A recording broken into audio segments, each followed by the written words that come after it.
Good evening, listener. Thanks for joining us. But a word of warning.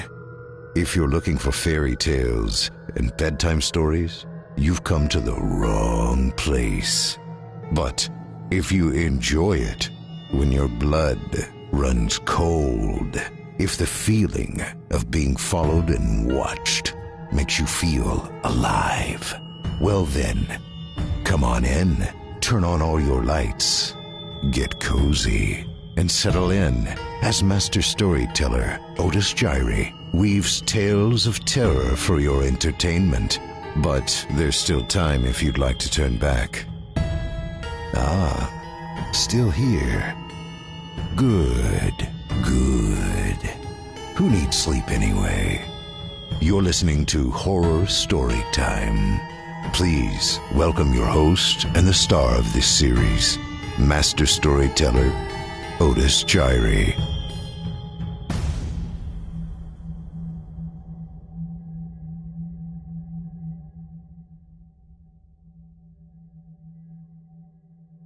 Madness Above the Clouds by Michael Marks.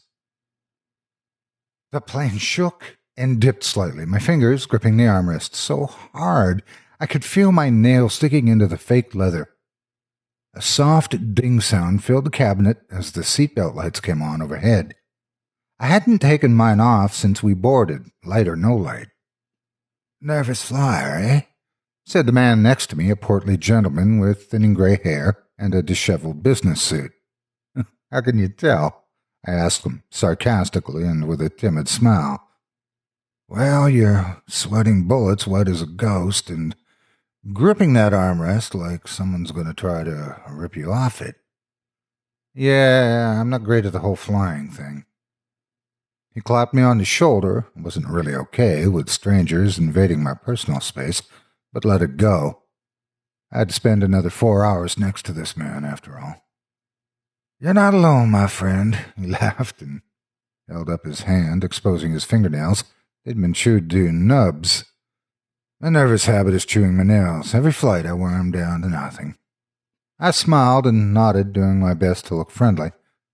I honestly couldn't give a shit about this guy's nervous habits, especially not while this plane was still bouncing up and down. I heard something shift in the compartment above me and returned my gaze to the portly nail-biter. He was still smiling, all friendly-like, as if he were waiting for a response. "Tom," I said, finally letting go of the armrest and watching my knuckles turn from white to a softer pink as I reached my hand out to the man. He reciprocated the gesture and wrapped his pudgy, clammy hand around mine, giving it a hearty shake. "Jerry," he said jovially, "what are the odds, eh?" I raised an eyebrow, confused for a moment. Then I realized what he meant and let out a genuine chuckle. "Yeah, that's pretty funny." I meant it, but it still sounded disingenuous. I returned my gaze to the window on my right.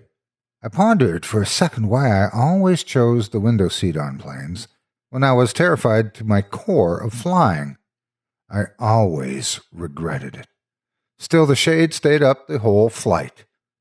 I looked out into the darkness, nothing surrounding us but clouds and shades of gray. The shaking finally stopped, and I did my best to let my body relax. "So, why are you heading to London?" Jerry chimed in again, thinking he made an in-flight friend. I turned my head back in his direction and looked down the aisle. The flight attendant was still rows and rows away from me. I needed a drink bad. "Job interview," I said. "I always wanted to move overseas," and the plane shook again, this time hard. I watched the flight attendant lose her footing a bit and nearly knock her drink cart into one of the passengers. The lights were dimmed in the plane's cabin, and I could swear I saw a flash of green light as the plane shook.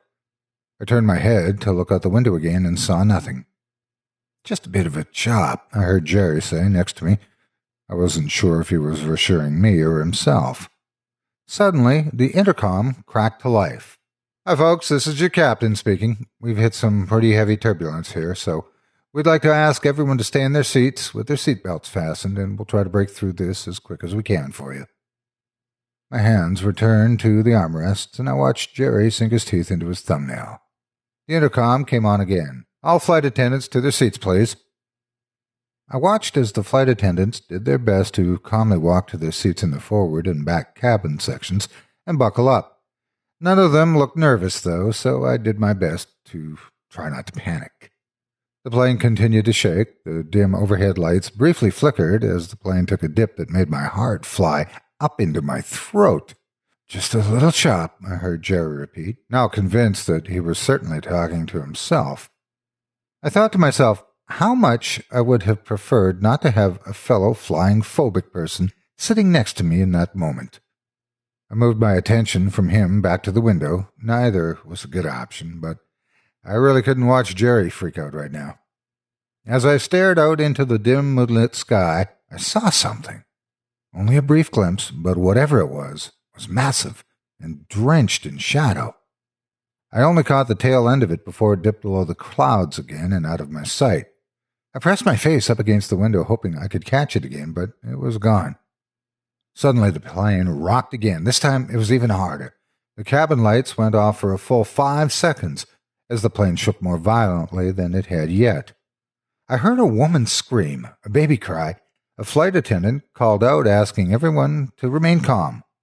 I was not calm at all. My heart thumped a mile a minute. A green light filled the darkened cabin, just like the flash from before, but this time it lasted, though maybe 10 seconds, before it was replaced once again by the normal white glow of the cabin lights. The rocking stopped, and the motion of the plane began to calm. The intercom came to life again. "All right, folks, it looks as though we're through the worst of it. At this time, I would like to ask everyone to stay in their seats and keep their seatbelts fastened, though.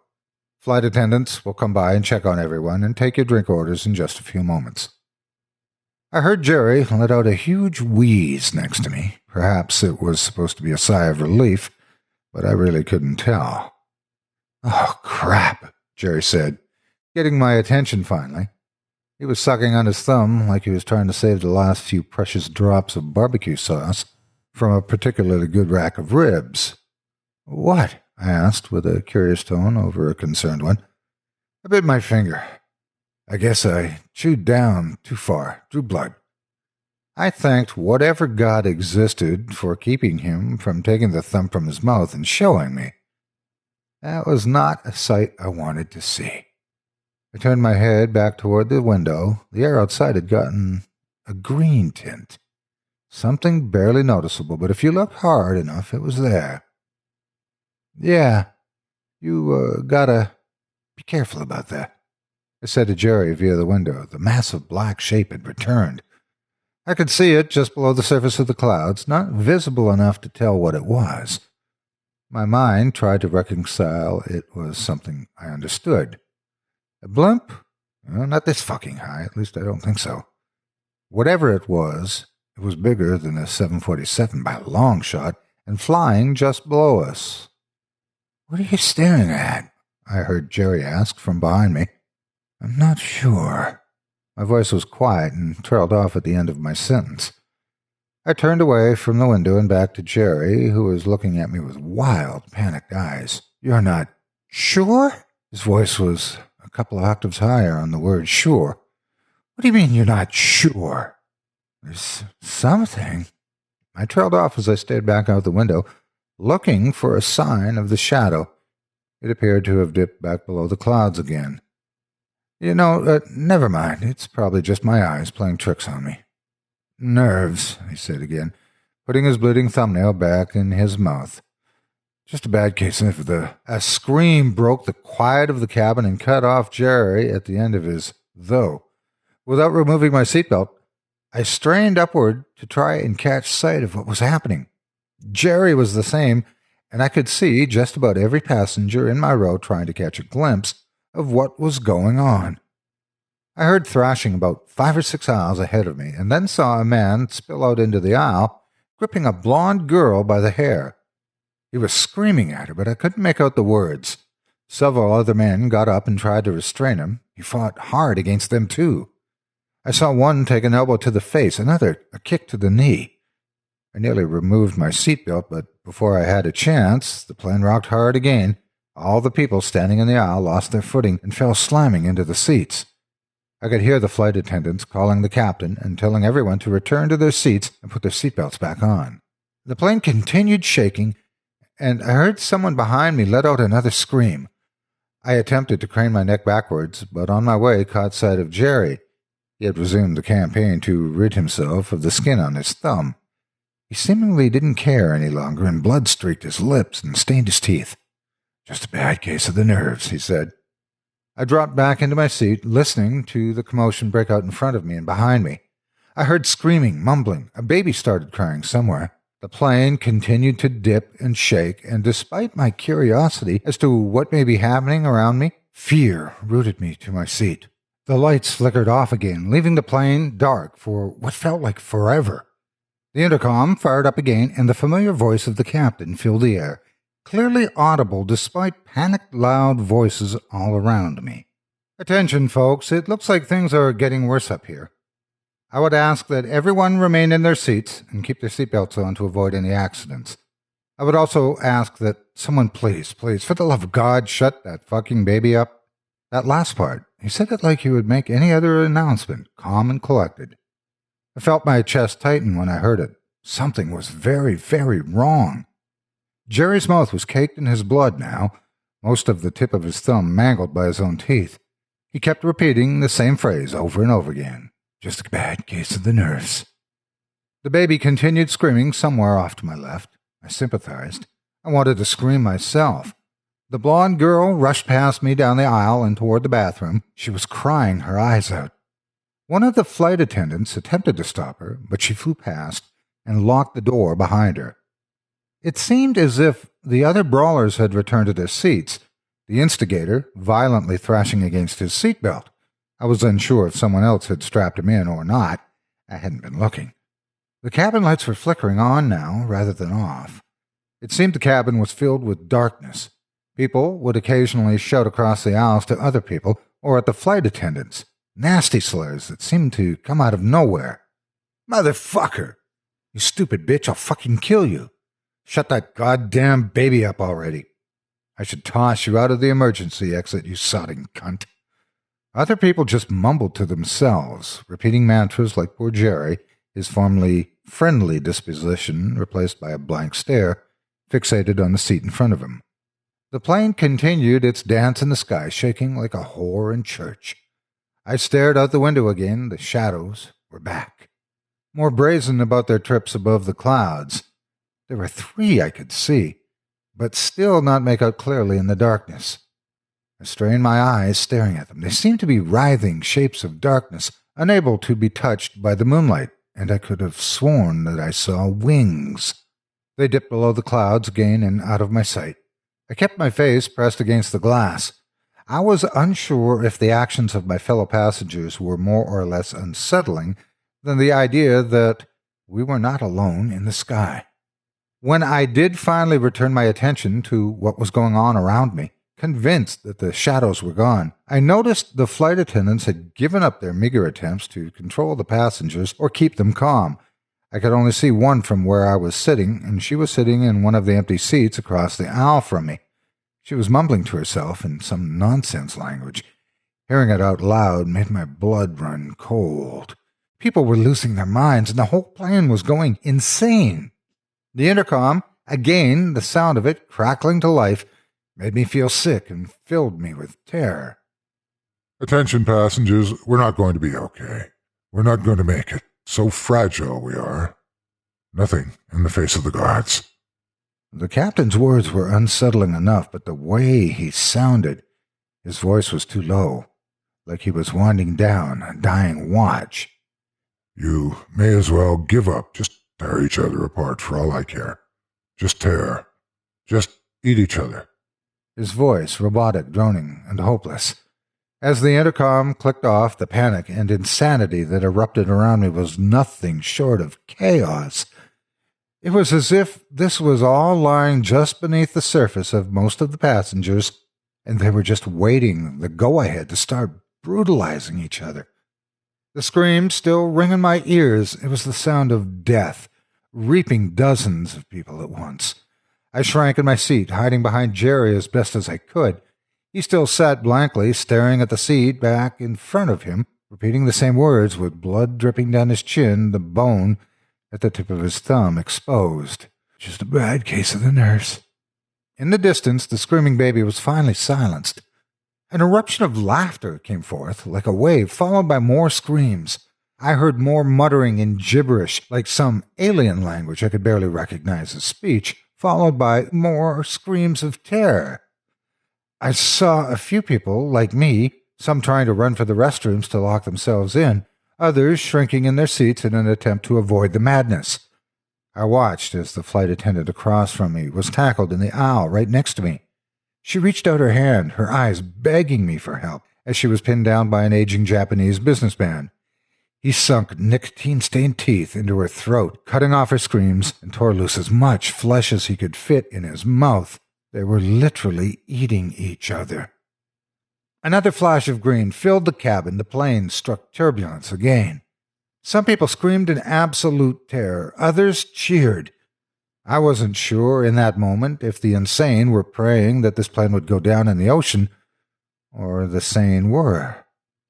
I looked away, back out the window, that window. I wish I hadn't. I wish I had just shut my eyes. Hell, I wish I had run out into those aisles and let the lunatics tear me apart. Instead, I decided one more time to look out that damn window. I saw the things again, this time not dipping below the clouds or disappearing from my sight. They were right next to the plane, keeping pace. The sounds around me seemed to vanish as I looked at the horrid things fly alongside us. Writhing masses of tentacles with wings, something that no logical mind could accept as real. Their shadow appendages reached out toward the damn plane. The tentacles seemed to part on the one closest to me, opening like into a great eye. It had 3 irises, 3 pupils, 2 on top, 1 on bottom. It glowed a sickeningly, maddeningly green color. Looking at it made my head hurt and filled me with a dread that was not even matched by the things going on around me. Another flash of green filled the cabin, then a horrid sound, like the roaring of some ancient demon sent forth to drag us all to hell. The plane continued to take a beating from the turbulence. The masks, the oxygen masks, dropped, the lights continued to flicker, and baggage flew out from the compartments. I watched a red-haired man, his face covered in gore, flesh hanging from his teeth, take a large carry-on bag to his face. I heard his neck snap, even in the chaos, or at least I thought I heard it. The plane dipped, sending bodies, living and dead, sprawling down the aisles, the drink carts slamming into whatever corpse blocked their way, sending small bottles flying everywhere. In the midst of the chaos, Jerry unbuckled his seatbelt and looked at me one last time. Just a bad case of nerves. He stood and walked into the badness. I saw someone leap over the seat in the dark as he stepped into the aisle and drag him away into the maelstrom of violence. The plane seemed to be falling out of the sky. As it jostled me around my face, ended up once again pressed against the window. I heard the screams, laughter, and insane ramblings continue behind me as I stared out into the void, eyeing one of the creatures that kept pace with the plane. The darkened cabin filled with a dim glow again. Quick green flashes lit up the sky briefly, illuminating the writhing shadow creature that flew next to us, filling my eyes with horrors that I either can't or won't recall. A sound like screeching metal reverberated in my ears, then a screech of something terribly inhuman. I watched the things suddenly break away from us and dip back down below the clouds, their tentacles flailing about as they vanished into the dark mist below us. The sound grew louder and louder, culminating in something that I thought at first was one of the engines exploding. I readied myself for the plane to just start plummeting out of the sky, or giant hole to open up and the side and start engulfing seats in a wave of fire.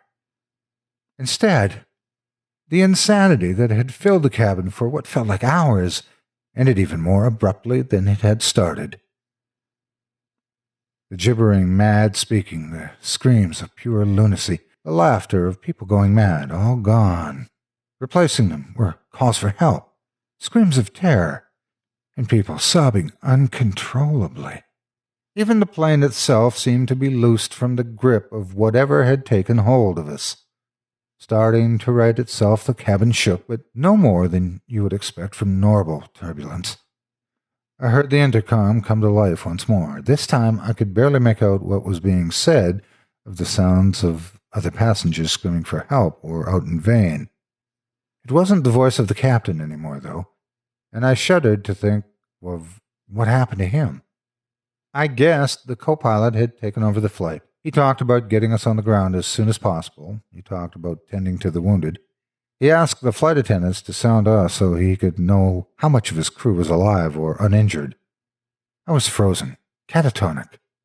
Once we finally landed in London, even as the plane filled with medics in hazmat suits, doctors, and cops, I sat there, incapable of moving from my seat. My seatbelt still firmly fastened, as if it were the only thing keeping me from plummeting into madness. When I was finally pulled from my seat, I screamed. It was all I could do, just scream and scream and scream until I blacked out. I was questioned over and over again, always telling the same story and always being told the same thing in response. Doctors, FBI, Interpol, all of them regurgitating the same bullshit. They said it had been a terrorist attack, that hallucinogenic drugs had been pumped into the plane cabin, that in order to keep the world from going into a panic about chemical attacks, they needed to keep this quiet. My duty as a patriot, my duty as a citizen of the world. I was enticed with money and threatened with violence or imprisonment. I knew it was bullshit. I've done my fair share of drugs. I know what it's like to hallucinate, even unknowingly. People don't fucking eat each other. They don't murder each other, at least not in droves. From what I heard, the captain tore his fucking eyes out.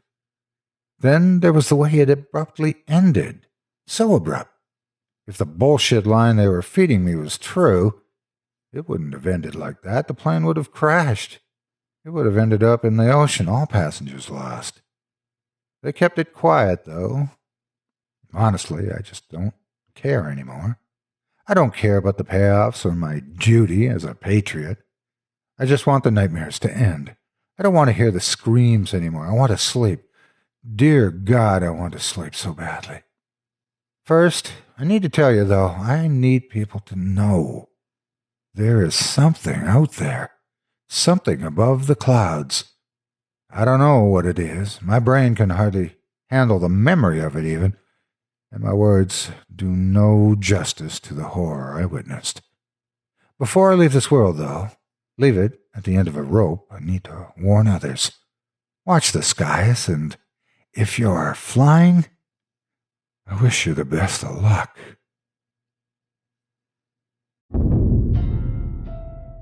Hi, Otis Gyrie here. Thanks for joining me around the digital campfire today. Your support means everything to me. I wanted to take a moment to ask you to support me and help me make storytelling my career by joining the Chilling Tales for Dark Nights members area. There are links in the video description below. If you love what I do, help me make this my full-time job by signing up for any membership of your choice. With your support, I can quit my day job and dedicate my day to putting out more twisted tales more regularly and take more of your requests. With a membership, not only do you get instant access to my archive of 200-plus audio stories in HD format, but you'll get them weeks or months before the public does. You'll also get access to the full archive of hundreds of fully produced Chilling Tales for Dark Nights tales, including several narrated by me, and advanced access there as well. In addition to that, you'll get exclusive members-only access to private monthly live-stream events and direct access to me and the rest of you.